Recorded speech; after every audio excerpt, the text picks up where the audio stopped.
Bom, eu ia perguntar para vocês sobre o papel dos Estados Unidos dos mercenários de hoje, porque, afinal de contas, a ocupação do Iraque, sobretudo, já mencionada, e vocês acabaram estragando a minha última pergunta. Então, eu vou fazer uma outra pergunta para vocês. O cinema norte-americano costuma tratar os mercenários de maneira bastante positiva, até. Né? O Igor, que é um fã o José Igor, que está aqui na transmissão, que é um fã do Rambo, lembrou que em Rambo, só no Rambo 1, o Sylvester Stallone não faz um papel de mercenário, que nos demais filmes ele é sempre um mercenário. Há um barateamento, e ao mesmo tempo, os programas, as séries que se passam na Casa Branca nos últimos anos, todas transformavam a Rússia num inimigo, né? Sempre tinha um presidente em West Wing, em é, é, Designated Survivor, ou aquele outro que todo mundo assistiu, como é que chama? House of Cards, que tinha que atacar e lidar com uma pressão russa em algum momento, uma pressão bem malvada de um presidente em geral chamado Petrov ou alguma coisa assim. Como vocês veem essa relação dos Estados Unidos simbólica com o papel dos mercenários? Rita, você começa. Legal, Haroldo, essa pergunta, porque a esfera da linguagem da simbologia e da cultura, ela é a principal, me parece, hoje, arma de convencimento, né? A grande arma hoje, a grande disputa que está posta no mundo, ela está sendo de simbolismo, de discurso. Então, a gente tem toda essa disputa pela informação do que de fato está acontecendo na Rússia, né, o monopólio da informação por parte das grandes agências do chamado Ocidente, e um bloqueio das versões diferentes, inclusive é o bloqueio mesmo, formal, dos canais que transmitem algum tipo de informação que vem da Rússia, por exemplo, no continente europeu. É impossível você acessar alguns canais russos, por exemplo, no continente europeu. E mesmo na América Latina, em alguns canais a gente não tem o acesso pleno que se tinha no passado.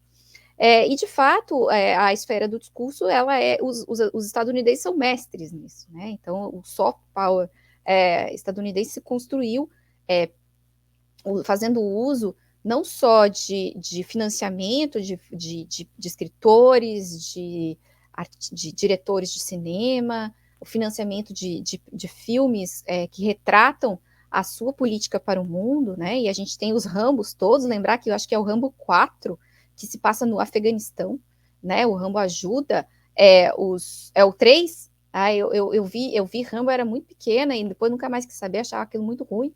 Meu irmão via e eu tinha que ver junto. Então, ele vai para o Afeganistão, né, ajudar a expulsar os malvados soviéticos. A gente tinha, quando eu era criança, era o James Bond, né, que era o cara o agente britânico que lutava contra os soviéticos. Os soviéticos eram os caras maus. E nos anos 90 a gente passa a ter também vilões de origem árabe, né? Muitos vilões de origem árabe.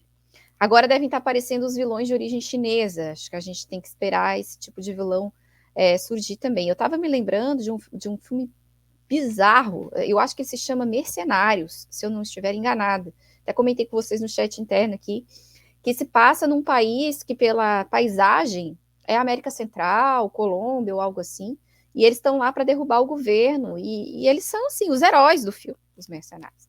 Então, de fato, você tem aí toda a construção do imaginário que faz com que o povo estadunidense não condene, não ache errado que o seu país financie esse tipo de empreendimento. E isso tem um impacto muito grande, porque você não vai conseguir discutir, por exemplo, nas eleições dos Estados Unidos, moralmente, o que isso significa. O país bancar esse tipo de guerra com esse tipo de força, que são forças, né, de mercenários. Por quê? Porque o cidadão ele tem o seu imaginário voltado a entender que aquilo é uma coisa normal, uma coisa aceitável, né? Então, eu acho que essa é uma questão muito importante, e a luta de ideias, né, acho que ela sempre foi fundamental para a gente construir uma alternativa, e agora parece que ela se faz ainda mais importante. Aí está a uma imagem de divulgação do filme Mercenários citado pela Rita, tá certo? Mas esse é o Mercenários 2, hein? Rita citou o Mercenários 1. Ah, desculpa. Ai, tem 2? Putz. Já tem 3. Esse ano está sendo lançado o 4. Pô, eu achei tão ruim o 1 que eu nunca imaginei que eles iam fazer uma continuidade. Porque, assim, tinha uns que tinham até um apelo, a gente até queria ver, né? Quando a gente não tinha muito senso crítico, mas esse daí, nossa senhora. Jones Manuel, você que pelo jeito, é um fã de Mercenários. Conte pra gente. Eu sou especialista em cinema ruim, assim. Todo filme ruim, eu particularmente assisto. E não só assisto, como reassisto. Estive recentemente, em fevereiro, no cinema, vendo Titanic, em 3D. Foi, inclusive, uma experiência maravilhosa. Veja, eu vou até ir mais longe. A indústria cultural estadunidense, ela construiu uma naturalização do conceito de mercenário, conectado à ideia de que os Estados Unidos têm o direito de intervir no mundo inteiro, funcionar como a polícia moral do mundo, né, o grande resolvedor de conflitos. De tal forma que, se você parar para pensar bem, toda a saga Vingadores da Marvel, sucesso global, que toda vez que um filme é lançado ocupa mais de 90% das salas de cinema do Brasil, o conceito dos Vingadores é um conceito de um grupo mercenário estadunidense que tem jurisdição internacional e que atua em todos os lugares do mundo. Assim como outro filme, outra franquia de muito sucesso, Velozes e Furiosos, né? Porque até o filme 3, eles eram ladrões de peças de carro e faziam racha. A partir do 4º filme, eles viram agentes internacionais, né, com superpoderes. E toda a franquia Velozes e Furiosos, a partir do filme 4, também é isso. São mercenários, na prática.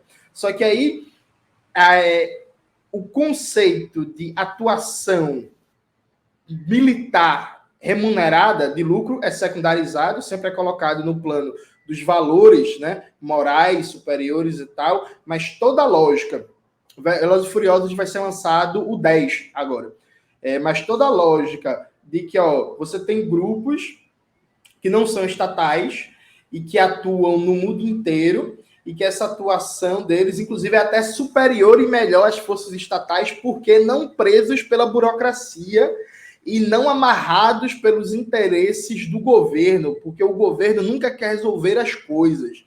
A ideia de que o governo ele tem interesses obscuros, então nunca quer resolver a guerra, nunca quer resolver os problemas, é uma ideia que perpassa, por exemplo, o filme... É o fundamento, inclusive, de Rambo 1, 2 e 3, né? Tem uma clássica cena do filme Rambo 3, que ele metralha uma sede do exército com os computadores com tal, e que ele fala que perdeu a guerra, porque, aliás, é Rambo 2, que ele fala que perdeu a guerra do Vietnã porque o governo não quis ganhar, porque os burocratas não deixaram, porque se os soldados, aquela emanação do patriotismo, tivessem conseguido. Isso aparece também, por exemplo, em várias sequências do filme Capitão América.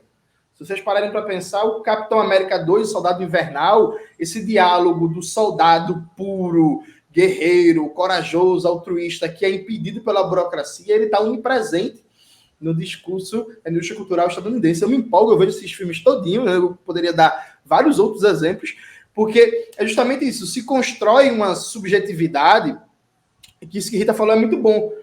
É a tal grau naturalizado isso, que, por exemplo, o caso da Academic, o antigo Black Walters, o que gerou debate não foi tanto o uso em si de mercenários, foi o volume de contratos bilionários.